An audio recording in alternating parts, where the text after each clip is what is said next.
ang pagtataya ng tagasunod ni Jesus.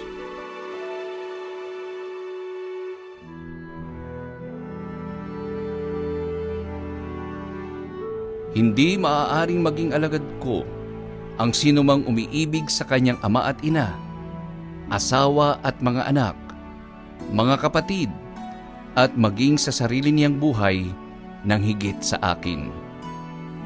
Ang hindi magpasa ng sarili niyang krus at sumunod sa akin ay hindi maaaring maging alagad ko. Sa Ebanghelyo ngayon ay gumamit si Jesus ng iba't ibang imahen upang ipaliwanag ang mga katangiang kailangan taglayin ng kanyang mga tagasunod at ang pagtatayang inaasahan sa isang alagad. Nilinaw niya na ang pagsunod sa kanya ay maaaring humantong sa paglayo o di pagkakaunawaan sa pamilya man at iba pang mga malapit na kaibigan. May mga sitwasyon ding kakaharapin na maaaring mapanghinaan ng loob ang isang alagad at tumigil na sa pagsunod kay Jesus. Ang pagsunod kay Jesus ay tulad ng pagtatayo ng isang bagong bahay, isang pagpapanibagong buhay at pakikipaglaban sa isang kaaway. Nangangailangan ito ng isang masusing pag-iisip at pagdinilay.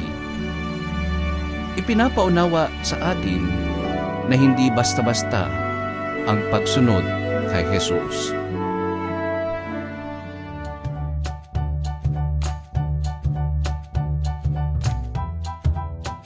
Ayon sa katisismo ng Iglesia Katolika, ang alagad ni Kristo ay di lang dapat ingatan ang pananampalataya at isabuhay ito, kundi ipahayag rin, matatag na saksihan at palaganapin. Ang lahat ay kailangang ihanda ang sarili upang parangalan si Kristo sa harap ng mga tao at sundan siya sa daan ng krus sa gitna ng mga pag-uusig na laban sa iglesia.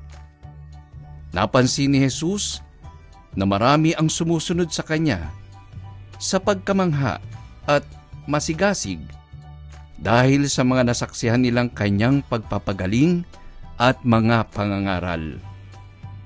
Ang mga pangyayaring ito ay maaaring magdala sa kanila sa kaisipan na napakadali lamang at kasiyasiya ang pagsunod kay Jesus. Nais liwanagin ni Jesus na ang pagsunod sa kanya ay isang seryosong bagay at gayon din ang itinuturo ng ating inang simbahan. Ang ugnayan sa pamilya at mga malapit na kaibigan. Sinabi sa Ebanghelyo na sa pagsunod kay Jesus, maaaring magdulot ito ng pagkakagalit sa pamilya at paglayo sa mga taong mahahalaga sa iyo. Sino man ang radikal na magtalaga ng sarili sa pagsunod kay Jesus ay makararanas na hindi lahat ay sasang-ayon sa mga pagpapahalaga at pamamaraan ng buhay ni Jesus. Ibig sabihin ni Jesus, kapag dumating ang pagkakataon na kailangan mong mamili sa pagitan ng iyong pamilya at sa Kanya, kaya mo bang panindigang piliin si Jesus?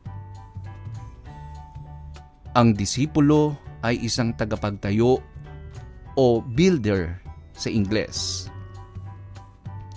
Dahil ang pagsunod kay Jesus ay maaaring maging mahirap, ang disipulo ay dapat na tulad ng isang tagapagtayo na inaaral at kinakalkula ang halaga ng pagtatayo bago simulan ang trabaho.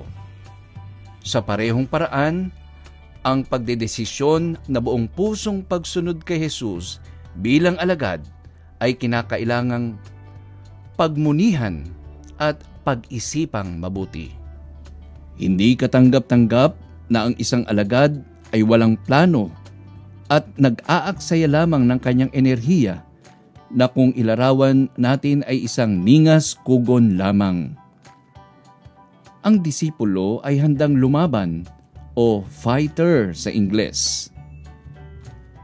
Pinaalalahanan ni Jesus ang mga tao na ang isang disipulo ay haharap sa pagdurusa at sakripisyo dahil sa pagsama nila kay Jesus sa paglaban sa kasamaan.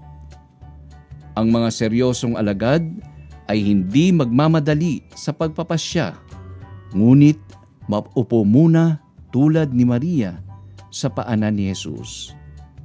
Makinig sa salita ng guro at pagkatapos ay magpasya na alam kung ano ang nakataya.